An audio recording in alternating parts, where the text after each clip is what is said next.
안녕하세요. 디지털 문화유산 홍보대사 이기 여러분. 저는 방크에서 활동하고 있는 김현종이며 여러분들에게 글로벌 청원과 우리 문화유산이라는 주제의 내용을 소개해드리고자 이 자리에 섰습니다. 여러분 모두 국민청원에 대해 들어보셨을 텐데요.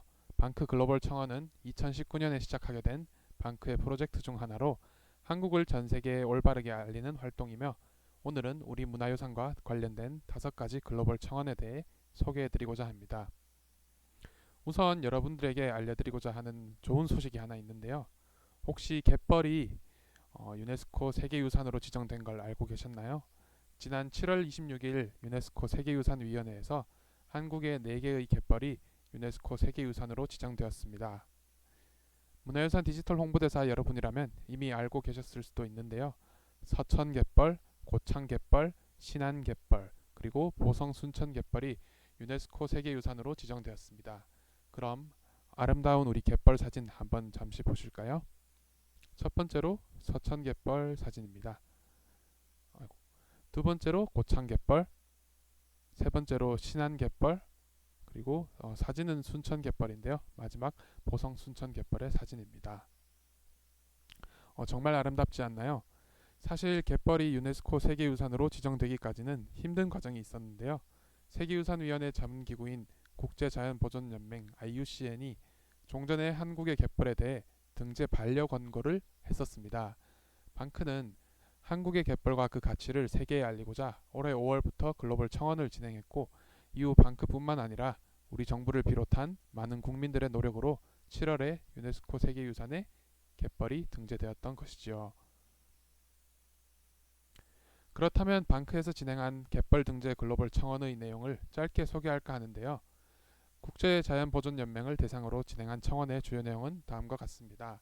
한국의 갯벌은 2150종의 동식물의 서식지이자 동아시아 대양주를 횡단하는 철새들의 휴식처이자 태풍과 홍수로부터 방어하는 자연 방파제 역할을 하며 산소 생성 및 오염물질 정화 능력을 보유하고 있는 소중한 곳입니다.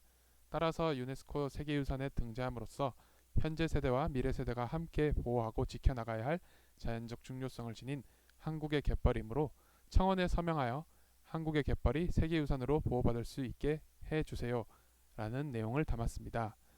참고로 한국의 갯벌이 유네스코 세계유산에 등재되었고 청원의 목표도 이루었기 때문에 더 이상 이 갯벌 청원에는 참여하실 수는 없어요.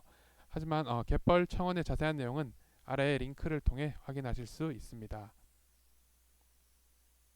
그럼 지금부터는 방크에서 진행한 여러 글로벌 청원 중에 우리 문화유산과 관련된 청원 몇 가지를 소개할까 하는데요. 갯벌 청원은 유네스코 세계유산 목록에 등재되면서 청원이 성공했지만 아직 해결되어야 할 문제들도 많이 남아 있습니다.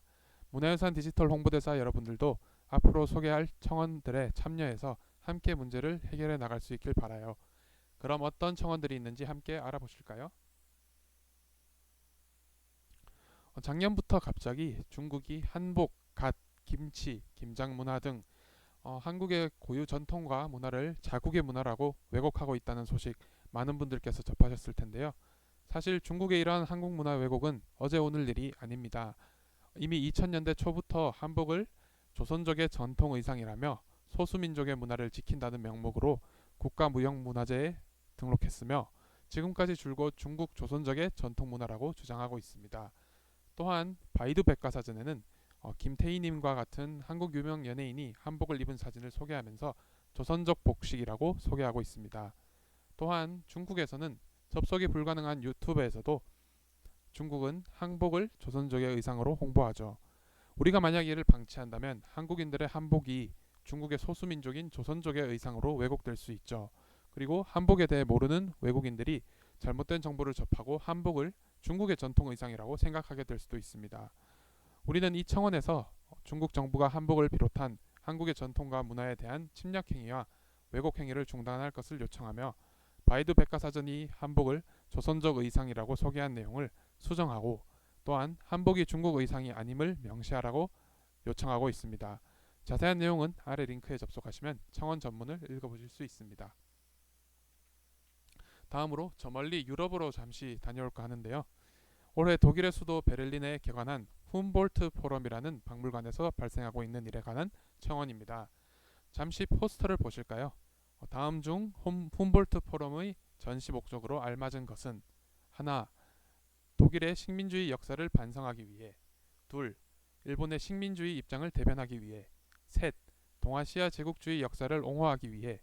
넷, 한국 역사를 무시하기 위해. 여러분이 생각하시는 정답은 무엇인가요? 정답은 아래 링크에서 확인하실 수 있습니다.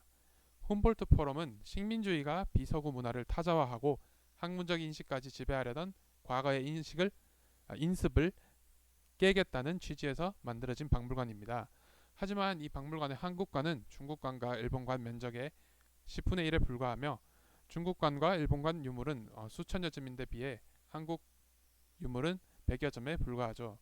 나아가 한국관 전시 담당 큐레이터가 한국 문화에 대한 편견을 가지고 제국주의 일본이 한국의 식민 지배를 정당화하고자 펼친 논리를 답습해서 큰 논란이 되었습니다.